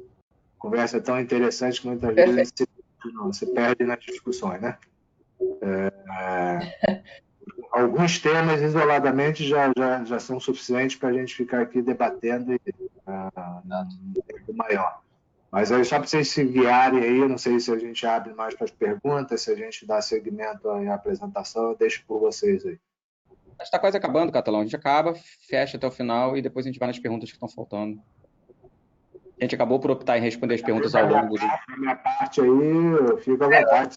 Se a gente escorregar uns minutos aqui, também não tem problema, né? Vai lá, Carol.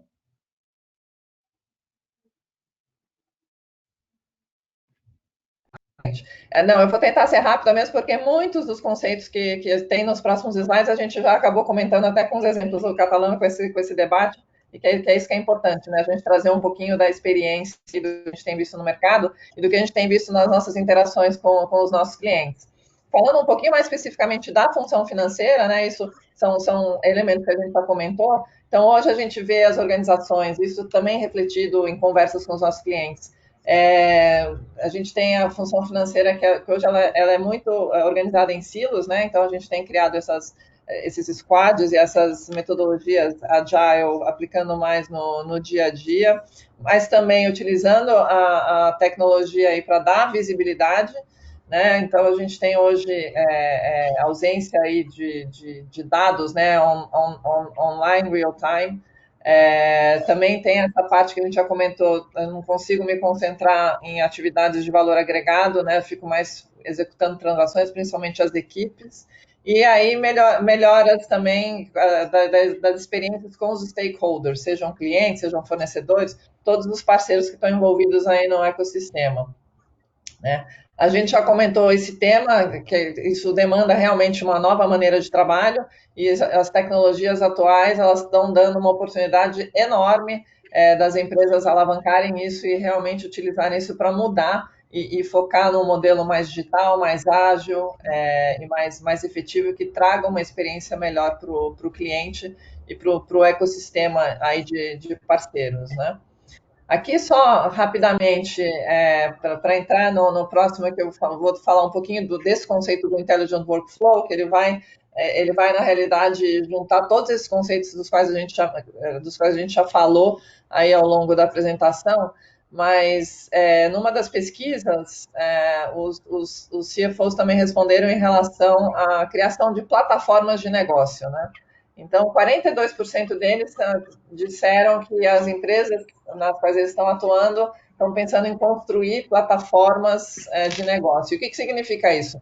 Em finanças, uma plataforma de negócio pode ser, por exemplo, pode ser uma área de contas a receber, por exemplo, de cobrança, né? Isso aqui não significa que é você pegar e fazer uma transformação Big Bang e vai implementar um workflow que vai cobrir todos os processos da empresa de uma vez. Mas você pode realmente olhar isoladamente alguns processos, mas o importante é você trazer essas plataformas e melhorar a eficiência e realmente alavancar essas tecnologias exponenciais para poder gerar mais resultados. Então, a gente queria entrar nesse conceito aqui, que a gente chama de Intelligent Workflow, que é basicamente uma camada de orquestração, né? Então, hoje a gente tem os ERPs nas empresas, tem os sistemas de billing, a gente tem os sistemas aí de atendimento ao cliente, eles são todos tratados de maneira isolada. Na hora que a gente fala de Intelligent Workflows, criar uma camada de orquestração que ela vai ligar esses processos todos de ponta a ponta, vai se conectar aos sistemas da empresa de maneira não intrusiva, e o colaborador e o analista, que hoje tem que entrar em vários sistemas para executar a sua função, ou ter até uma visibilidade em relação aos dados, em relação à parte analítica, etc., é uma plataforma só. Então, esse é o conceito com o qual a gente tem trabalhado. Ele tem surtido um efeito assim, muito, muito bom em relação aos nossos clientes. A gente já tem algumas experiências. Então, é realmente você focar em uma orquestração, você olhar os processos não como automações isoladas, mas olhar o processo de ponta a ponta, integrar a inteligência artificial, integrar dados, né, integrar automação, integrar e catalogar suas regras de negócio de uma forma automática para você conseguir emular o trabalho do analista, né? Você cria essa força de trabalho que a gente chama digital e você tem o seu talento focado realmente no que interessa aí nas atividades de valor agregado. Realmente esse é um conceito que a gente acredita muito, tá? E alguém perguntou aí, Catalão, sobre centralizar, descentralizar. Qual é a visão da IBM de como vai ser o futuro de uma operação dentro de uma empresa? Toda empresa vai ter uma grande plataforma, tá bom? Que chama de Business Platform, e ela vai controlar o fluxo daquela empresa, tá bom? E por que a gente está fazendo isso? Porque a gente acabou de discutir aqui em vários exemplos, cada vez mais você vai ter mais máquinas fazendo parte das atividades, mais máquinas fazendo parte do processo. Você tem um exemplo do Carlos Araújo que ele deu, que é muito bom, que você está também começando a interagir e gerar receita de uma linha que não é uma linha de receita core da sua empresa, então você vai começar a ter áreas se monetizando e interagindo com o ecossistema, que não é o ecossistema tradicional, muitas vezes, do seu negócio, é um outro ecossistema, e você vai começar a consumir, Fábio, o que a gente acredita, IBM, no futuro? Você vai começar a consumir serviços prontos de parceiros, então em algum momento, e isso vai conectar em algum momento com o conceito também do crowdsourcing, você pode consumir, e a gente já vê bancos, que é o exemplo que o Catalão deu, hoje você já tem bancos consumindo o processo de abertura de conta corrente, ele consome de 2, 3, 4 parceiros diferentes, ele tem um workflow que conecta a agência com a área centralizada dele. Em algum momento desse workflow, esse processo vai num parceiro, e são vários parceiros, nem sempre é o mesmo, fala, esse cara eu vou abrir a conta, abre a conta para mim, o parceiro volta com aquela conta aberta. Tá? E é transparente, o cara da agência e eu, como cliente final, nem sei quem foi que abriu aquela conta para mim, se foi a IBM, se foi a empresa A, se foi a empresa B, eu nem sei, é transparente. E o processo foi até o final, independente de nenhuma interação, e tem que ligar para o cara da IBM, tem que ligar para o cara da empresa B, porque a conta era para chegar meio-dia e não chegou. Não existe isso. Porque você tem um grande workflow, um grande chassi, né, que a gente costuma falar com nossos clientes, fazendo esse controle. Então, cada vez mais, tudo que a gente falou aqui, e acho que é até quase um pouco de finalização da conversa, tudo que a gente falou aqui, de uma certa forma, está trazendo mais complexidade para o nosso ambiente também, né? No limite que a gente está falando, olha, a gente está trazendo mais tecnologias exponenciais, a gente está começando a vender dados, vender coisa que não é o meu core para gerar receita, a gente está consumindo serviços de outros parceiros, em alguns casos de mais de um parceiro, e by the way, eu vou ter menos gente, eu estou ganhando produtividade. Como que essa conta fecha, né? Essa conta fecha sim na nossa visão, tá? Essa conta fecha você realmente, o que no passado era uma grande governança corporativa, de você ter as cadências, você ter as reuniões, você ter os processos, como que você controlava a execução dos processos, ela está se transformando hoje em uma ferramenta de um workflow que vai funcionar como esse chassi, realmente vai controlar todo o fluxo dentro da tua empresa e vai te dar essa flexibilidade, vai te dar essa agilidade de você conectar e se desconectar de parceiros diferentes. Tá? Acho que o Anderson fez uma pergunta aqui, como a gente vê, Catalão, Open Bank, fintech, novos modelos de negócios financeiros nisso. Por exemplo, já tem um exemplo real aqui, cara, de um cliente que a gente está discutindo, que é muito legal.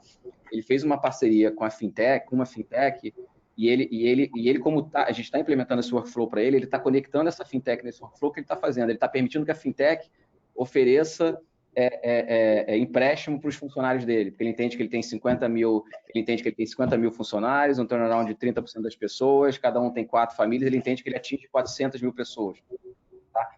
Então, e aí, obviamente, ele fez uma parceria com essa fintech, eu não sei quais as condições, mas ele ganha ele monetizou, tá? A monetização antiga era o quê? Vou vender para o Bradesco a minha folha. Pá, ganhava tantos reais naquela venda. Agora não. Agora o que ele está fazendo? Ele conectou uma fintech e ele ganha um acordo que ele fez no PNL daquela fintech, o que ela emprestar para o funcionário dele. Ele está explorando o funcionário dele? Não. Por quê? Porque ele botou uma plataforma que ele vai conectar com várias fintechs. Ele vai deixar as fintechs bidarem. E no final do dia, ele criou um modelo em que ele vai chegar para o funcionário dele e falou, olha, eu fui lá, olhei 5, 6 fintechs, tá bom? Pela minha plataforma, automaticamente, eu já passei teu cadastro para ele, eles já validaram, cada um já mandou a melhor proposta, e essas são as propostas que você tem.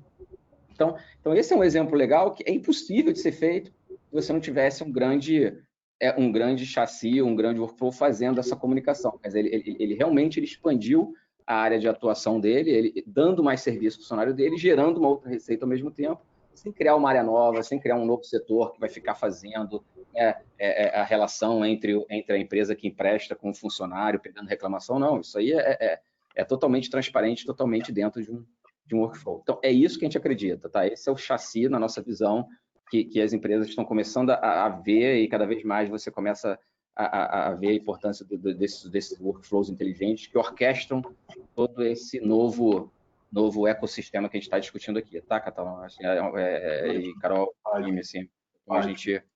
Legal. Deixa eu dar uma sugestão aqui, já chegamos aí, passamos até um pouquinho do nosso sinal de que as discussões estão bastante interessantes aí. A minha sugestão, acho que não tem problema aí, a gente se estender alguns minutinhos, mas respeitando o horário das pessoas, tem que ser alguns minutinhos mesmo. Eu sugiro até para incentivar a participação das pessoas, a gente responder aí, não sei, mais umas 2 perguntas, para assegurar que o endereçamento aí das dúvidas e o debate dos participantes. Também não impede que a gente também capture algumas perguntas e responda posteriormente, mas a minha sugestão é aproveitar esses últimos minutinhos, Carolina e Guto, se vocês não se importarem, para priorizar aí a resposta aí às dúvidas dos participantes. O que vocês acham? Com certeza, perfeito. Fechou, Catalão. De certa forma, a gente fechou e passou tudo que a gente estava disposto a passar com exemplos. Acho que agora ver mesmo o que tem de pergunta. Você consegue ver aí, Carol, que tem pergunta pendente? Não sei por que meu chat travou. Eu não consigo ver que eu estou apresentando. A Rosa consegue...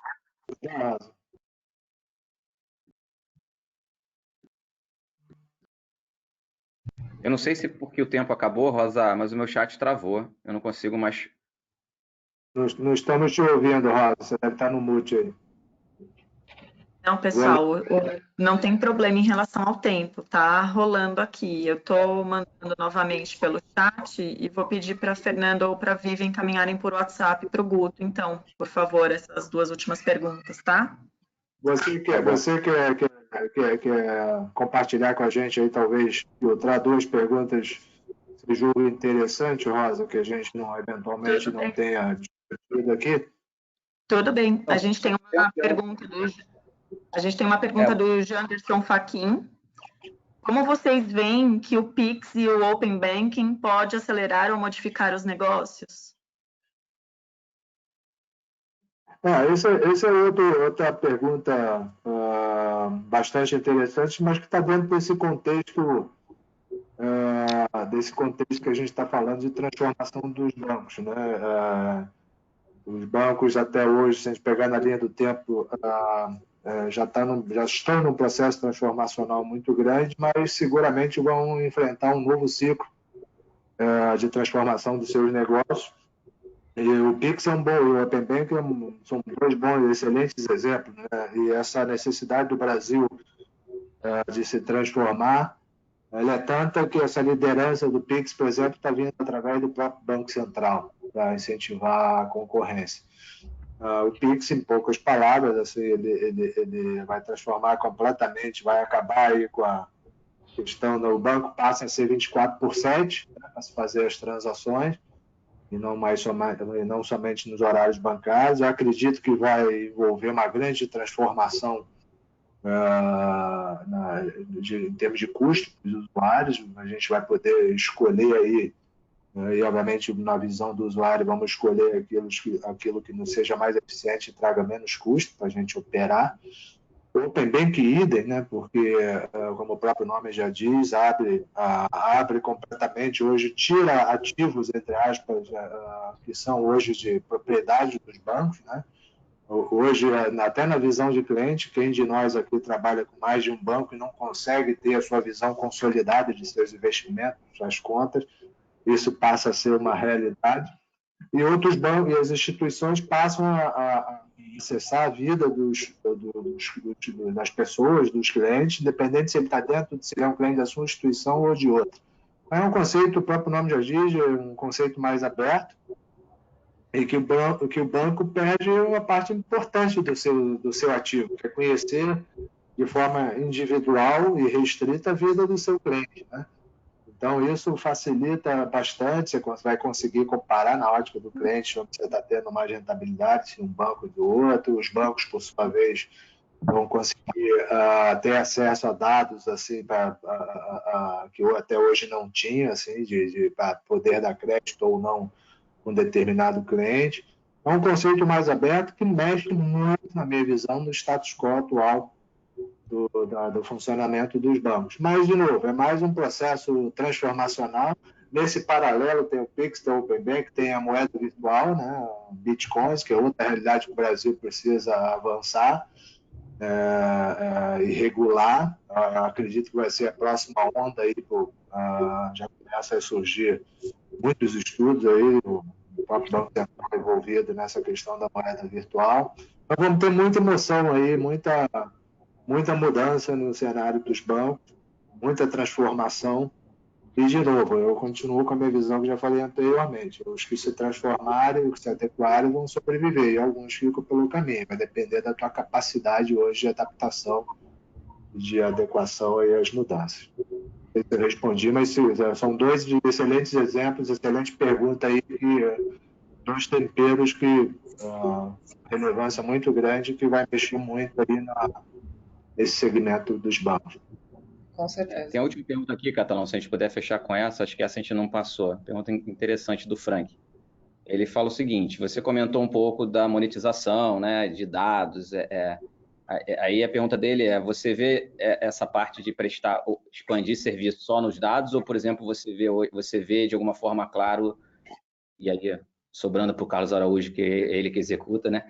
O Carlos Araújo fazendo, por exemplo, automação para outros stakeholders também, ou não? Isso você vê como algo ainda uma coisa própria da Claro, e qual é a sua visão disso? Ou você vê a Claro não, indo além e oferecendo automação para os seus parceiros, fornecedores, enfim, para o seu ecossistema? Eu vou deixar o Carlos Araújo comentar, mas eu diria que tudo que tenha valor, tudo que tenha sustentação e qualidade como produto, que tenha valor para a cadeia, para os clientes, em última análise, eu acho que tem a possibilidade de se transformar num produto. Você tem uma questão importante que, de novo, volto a citar, a gente tem que ter o cuidado necessário, aí, aqui com letras maiúsculas, porque a gente está lidando com dados do cliente, né? Então, a questão da LGPD, a questão regulatória, e independente de questão regulatória, legal, a gente tem que ter cuidado quando a gente lidar com dados do cliente. Essa também é uma questão preponderante. Mas vou deixar o Carlos comentar aí a pergunta. Bem, boa, é uma boa pergunta também. Nós aqui amadurecemos muito, né, nesse assunto, né? Um tempo atrás, a gente falar em dados e comercializar dados era quase pecado, né? A gente falar sobre isso, mesmo sabendo do valor que tinha. Hoje em dia, acho que a gente está desmistificando, até pela necessidade, né, dessa receita ser agregada ao nosso core business que está estável, como o Catalão comentou. E acho que tem um ponto que também as indústrias de telco estão se dando conta, que hoje em dia elas também podem ser muito mais colaborativas, né, em assuntos onde elas não competem. Então, a gente gosta muito de usar a palavra de competição, porque, no fundo, tem muitos negócios agregados ao nosso core business, no qual as telcos são complementares, né? Então, nesse negócio de dados, obviamente, ela também é. Na questão de publicidade, né? Como eu só atinjo os meus clientes, obviamente, se eu quiser fazer business para toda a população, a hora que eu tenho um hub ou uma arquitetura com as 4 operadoras juntos, eu tenho muito mais força como ecossistema. Eu acho que essa é a maturidade, né, que a própria mudança e a própria provocação de se transformar tem amadurecido a indústria, e a gente tem encontrado aí caminhos bastante positivos para a gente trilhar nos próximos anos. Legal. E aí, só complementando, Edgar, a minha opinião, eu não vejo como impossível, não, tá? Estou na linha do Catalão. Inclusive, hoje você já vê algumas telcos, por exemplo, oferecendo serviços de antivírus, de manutenção de computador, porque assim, o cara parte do princípio, você já tem meu link, né? Então, se você já tem o meu link, que serviço eu posso te dar em cima do link? E aí vai o antivírus, vai a manutenção de computador, e isso pode sim um dia chegar à automação, ou naquele outro ponto que a gente falou, que eu acho que o Carlos Alonso acabou comentando, de certa forma já foi feito, te darem componentes para que você consuma. Né? O que o Carlos Alonso falou que eu gostei? Putz, hoje eu estou criando, né, pelo que eu entendi, tipo a sua Apple Store, né, o Carlos? Todos os componentes que a Claro está vendendo serviço. Você vai lá e consome ele, vai pagar por transação. Quer dizer, ele vai cada vez mais colocando outros componentes e talvez não fazer automação em si, mas quem sabe executar um pedaço da atividade que ele passa a executar melhor do que outro com um preço mais barato. Então, você manda para ele executa aquela atividade e volta para você. Então, visão disso, cara, que é super, cada vez mais esse mundo vai se conectar e vai ter menos fornecedor e cliente, mas uma hora você vai ser fornecedor, outra hora você vai ser cliente, tá? Essa é um pouco a nossa visão. Tá perfeito, Guto. Assim, é tudo, como eu falei, é tudo que a gente julga que tem viabilidade e apelo, né? Você tem bons exemplos aí de serviços que a gente talvez não imaginava no passado entrar, e entramos, já tem uma rede ativa ali na casa do cliente, já tem uma interação muito grande com o cliente e acaba viabilizando alguns outros serviços. Um outro exemplo disso é o serviço de segurança. A gente já tem uma rede na casa do cliente, hoje a gente já tem umas parcerias que a gente plota ali câmeras, etc. e tal, e consegue fazer monitoramentos, não serviços de segurança em si, mas viabilizar câmeras, etc. e tal, interconectada à rede que o cliente tem em casa, que também, e ele, através do app, consegue monitorar a residência dele, etc. Então, são diversos exemplos que vão surgindo, que acabam se tornando viáveis tecnicamente e que têm apelo para o cliente. Esse exemplo da segurança tem total apelo, né? Então é isso, assim, gente. Não sei se já passamos aqui quase 15 minutinhos do nosso tempo. Acho que é uma discussão muito interessante. Alguns módulos de discussão por si só, isoladamente, já demandariam muito tempo de discussão. Então, eu não sei, eu acho que até em respeito aí a Guto e Carolina, até em respeito ao horário, todos aí.